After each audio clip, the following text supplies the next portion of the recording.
Hey guys, welcome to another video.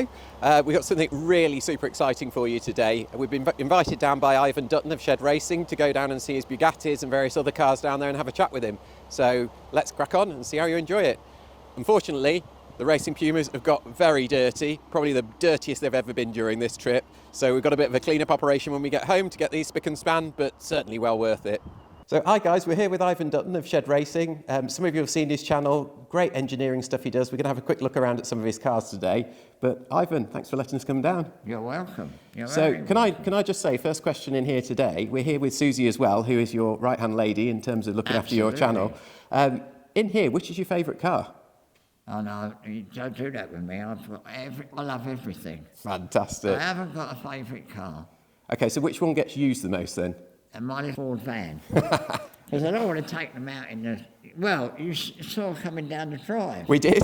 I mean, our cars are probably the dirtiest they've ever been driving down today because the roads are horrendous out there. I like my little van. It does the job. I put it in the car park at Waitrose. If someone was to open the door on it, I wouldn't be the slightest It doesn't matter. bit bothered. Absolutely. You know, I wouldn't notice. Yeah, but you would right, with these. Right. That's it. So, I mean, we've got some amazing cars in here.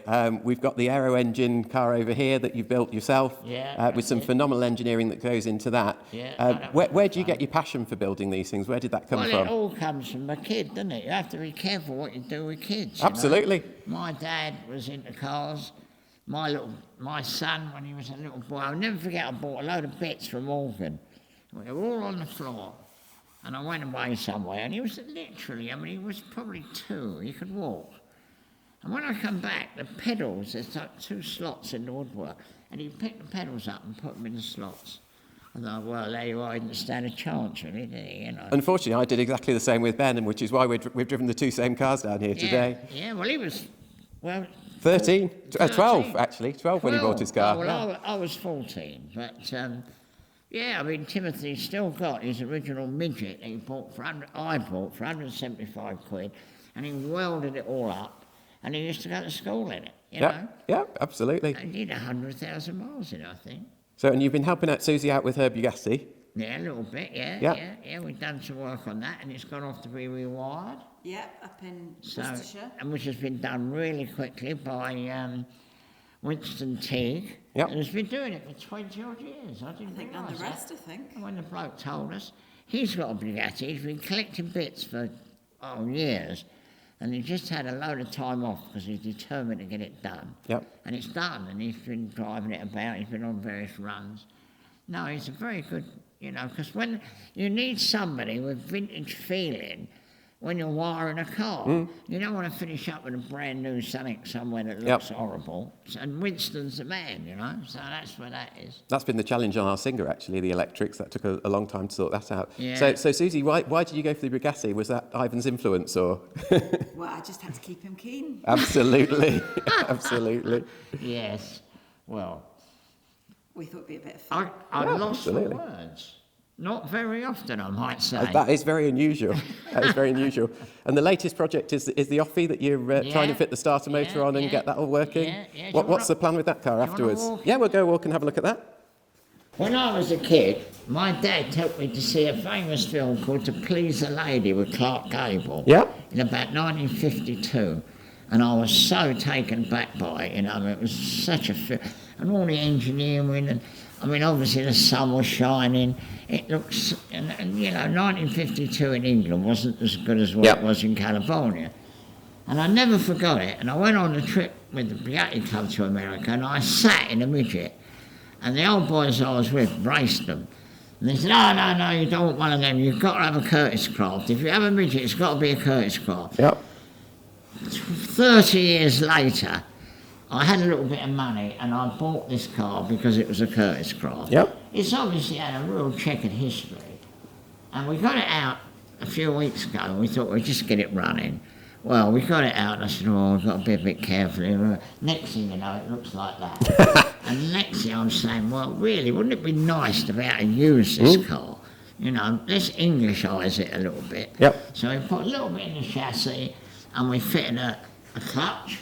Yep. We found an Indianapolis-type gearbox, which is Ford with tiny, isn't it? 3 speeds, and we've made this bulkhead, bell housing, I made up a pattern, which we had cast, because I said, what we do, we've got to start off with something a bit meaty. Yep. You know, Give you a bit of weight in it. you know, and I, to be honest, I didn't know what we were going to do, but as you can see, we've cut that out to get our feet in. That's the bit where the gearbox is going to go. We cut that hole in the top, look, to do For the timing mark. Yep. And then, obviously, we didn't know where the starter motor was going to go, but as it happens, it's going to come in through there. Yep. And again, we got a bit of meat. Yep. So we put that on to give it a grease, because there's a bronze bush that goes in there, which is there. And the starter motor is going to be mounted away from the engine, because the flywheel is so small, you can't get the starter motor close enough. You know. But it's a small flywheel to get the space to get your feet in the car, isn't it? Exactly. We wanted to keep this small. So what I've loved about this is the real challenge of having to engineer a cranked universal joint on the starter motor, because to get it close enough to you can't get a starter motor small enough to get it close enough to the flywheel. That's it. We've got the biggest gear you can have. So it's been good fun doing that. Now we've ordered the brakes. We've made up this twin master cylinder setup, because I'm a great believer in having a car as it is, like we drive every day. Yep. As I say, when the chips get down, your feet do automatically. You know, it's like old-fashioned cars with a throttle. Yeah, wrong throttle, yeah. It's so easy to get that wrong. So anyway, so that's not done yet, but it's nearly Yep, and you can set the bias up on it as well. We haven't got any brakes on the front wheels, but I thought, well, let's get the main bit done. Yep. We can always go back to the brakes. Yeah. But while we're at it, we'll put 2 cylinders on just in case, you know. It's That's it, really. it's amazing how all the American cars have chrome on them. You never see chrome on an English race car, do you? Well, they don't reckon it's good, do they? No, absolutely. Brittleness and everything. It's ever so soft, though. You'll be amazed at this. I mean, I don't weigh much. But look at this, look. Wow. Isn't that nice? Yeah, a lot of movement in that. Those rotary shockers it was, you know, the ones, the round ones. And I thought, well, they don't look very good. I put it in the vice, and they're actually quite good, and you can adjust them. Yep. So, you know, I'm going to go with them. And then the next thing, of course, we're going to have to do, we'll mention it on our channel, and hopefully we'll have an American who's going to say, you know, you can get the tyres. Yep. Because I did 12 inch. Oh, wow. Come and feel this, you'll be amazed. I looked at everything you wore, so they ain't going to be any good. Especially they look crabby too, don't they? Well, I've just built a reset of Andre Hartford shocks, and it's amazed how you have the timber in there and the friction plates. Oh, wow. Yeah, you can feel how that works. And then this, you wind it down. Yep. Yeah, so you can see you've got the marks on there for the different ratings on it, 6, 5, 4. Oh, I hadn't noticed that. Ooh. Younger eyes than mine, that's what They're it not is. that great, They trust don't me. feel good though. That's lovely. You know, that's going to work. Well, considering it's old as well. Yeah.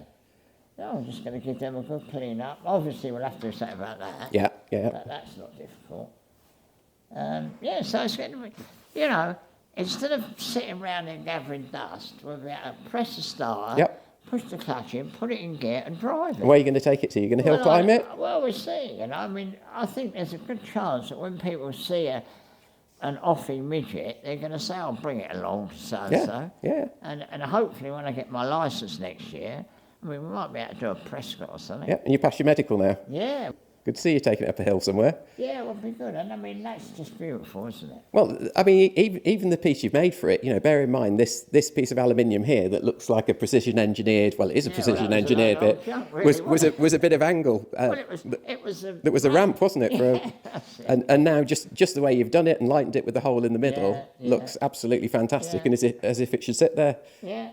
No, that's good. That's going to work. And now I'm going to try and make this look like a bit of a racing car. Because obviously I'm going to clean all that off. Yep. And we welded it on the inside. Yep. So you can take the material off the edge. Look nice and tidy on the outside. This is going to work like a charm. Yep. I've already tried it, and it works. And the clutch frees beautifully. That obviously goes in there. Yep. And then I'll get a bit of a finish on it, you know, because I want to make it look like that. Yeah.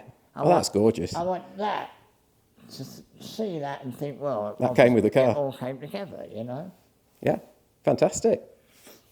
Well, thanks for showing us. You're very welcome, and it was good to see you and your son. Absolutely. Had a blooming Puma when he was 12. Well, someone's got to, haven't they? I had an Austin 7 when I was 14, but mind you, when I was 14, it was 1954. Yeah. So, we were still recovering from the war, really. Yeah. You know, you couldn't get a new car. What would it have been, 20, 30 years old at that point?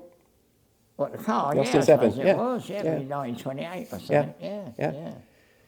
No, that's where you learnt your craft. But it wasn't rotten. Well, certainly the Puma was. They built cars properly then. They built them to last. They did. That's why there's all the cars in your didn't- workshop We still. didn't have salt on the roads. You could fall off your motorbike and you never got run over. Yeah, absolutely. I don't advise it though. And I did that a few times, I can tell you.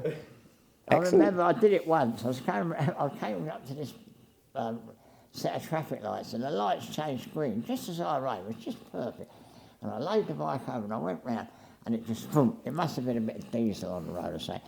But there was a 92 bus sitting there with all our neighbours and everybody in it. And they were knocking on my mum's door saying, your son's going to kill himself at that motorbike because they saw me fall off it, spin round in the road. And I picked it up off the floor, trying to look nonchalant. And the handlebars was like that, Anyway, I kicked it and I managed to get away, But Well, it didn't do you too much harm. You're still here to tell the tale. Yeah, I tell you what, I think I was bloody lucky. And you still buy motorbikes. Yeah. I'm going to try that again now. Yeah, no. It was a different day and age. Yeah, no, it was. It was. Well, to be honest, I know the difference from when I was young to his age now. Oh, there you Yeah, are. the world's There changed you quite a are, lot since then. So that's the good thing, of course, is that the young people don't realise what it was like. Yeah. So, my dad was always going on about before the war. Oh, before the war, everything, wagon wheels, you had to get along like that with them and all that nonsense, But anyway, it's good to see you, boys. Thank you. Thank you for We'll your see you soon. advice. Thank you for your very good advice. You're welcome. With the camera. And so Susie's going to go out and spend some money. And I think it'd be a good thing, really, because the little bit I did with that camera was driving me mad, You didn't do too bad. We could see it and we watched it, so that was great. Yeah, but, you would be amazed how much Susie left on the cutting room floor. That's his job as well. Yeah, well, that's it. Oh, well, I look. Fantastic, thank you. I have to look at your channel now. Yeah, absolutely. I'll Is send it you a all link to it. Pumas or? No, all sorts. We've got the Singer on there. We've got the Fiat 500 on there. Yeah. We've got me rebuilding brake calipers, Yeah. taking blocks to be cold stitched. Yeah. All the sort of engineering stuff on there that you Oh, need to do it's to keep very cars going. similar So yeah, to absolutely. us. Yeah, well. But on a much smaller scale. Well, So let's hope how many followers you got? oh, not many, about 500. Oh, well, there you are. Now, all the Shed Racing followers must have a look. Absolutely, absolutely. So here we are in the shed. This is the Hall and Scott car we talked about. There's a real eclectic mix of cars in here. Was rebuilt by Parnelli Jones. Oh, okay. He started a restoration business after he was, what do they call it, doing racing. Yep. And it's got a plaque on it and everything, and he did it in 1980, and it still looks like that. And it came to you like this? Yes. Amazing. I put the battery on charge the other day. Oh yeah, it's doing all right. I think it's up. Yeah. No, I couldn't believe it. No, it's I was walking beautifully around done. Beauty. I was walking around Beauty, and it just looked so good.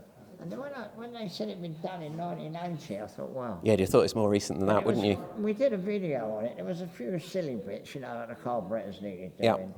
And what do they call it? They had the master cylinders up the wrong way, so it had Yep. 2 leading shoes on one side and 2 trailing shoes on the other side.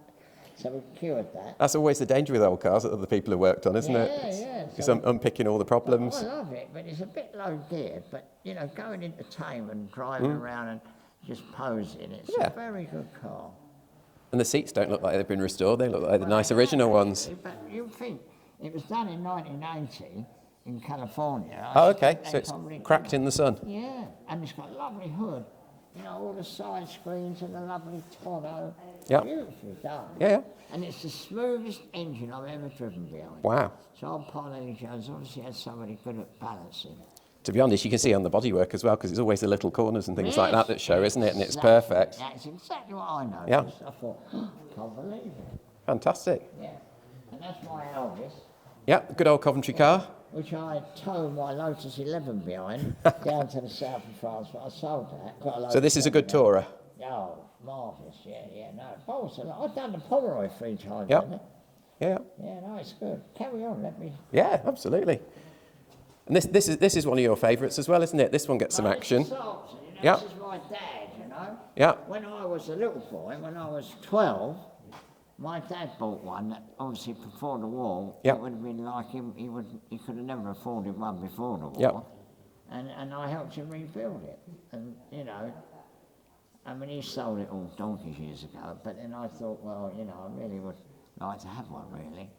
So Well, it renews nice memories as well, doesn't it, when you've had things like that? yeah. Well, this car came from Portugal. Yep. And it had never been really messed up, you know. It just, obviously the people weren't poor people. Yep. And it's done no miles. It's unusual at that age, isn't it, to have a car that's not messed about with. The only thing about it was the woodwork had woodworm. So I actually had the woodwork done. But all the panels all fitted back on. And, Yep. You know. And it's all ash framed. Yeah, oh yeah. And the man who did it was a pattern maker, and it was, to be honest, it was so beautiful, we didn't really want to put it back on the car. Yep. You could have varnished it and put it in your front room. Yep, had it like a boat. Beautiful. Yep. And then a few more, slightly more modern cars around here, the two Minis, and actually the Morris Mini Minor here is almost the exact spec that my car was. It's the same colour, it's got the same interior, it's got the subtle early car. This is a 59, mine was an early 60. Things like vinyl kick plates in there and the flat screen on the front of it. A few of Ivan's little old midget race cars at the back of the shed there. A nice little Alfa sitting there as well. And a collection of motorbikes. But this really is a work of art in terms of engineering and putting a car together, building a car from scratch, based on an old chassis from the early 1900s and an aero engine inside there. What a fabulous day. We've got back, the cars were absolutely filthy. I don't think they've ever been that dirty, so we've jet washed them underneath, cleaned them off. Massive thanks to Ivan of Shed Racing for allowing us to go down and see his cars, and check out his channel if you haven't seen it before. And what do you have to do at the end of the video? Don't forget to subscribe.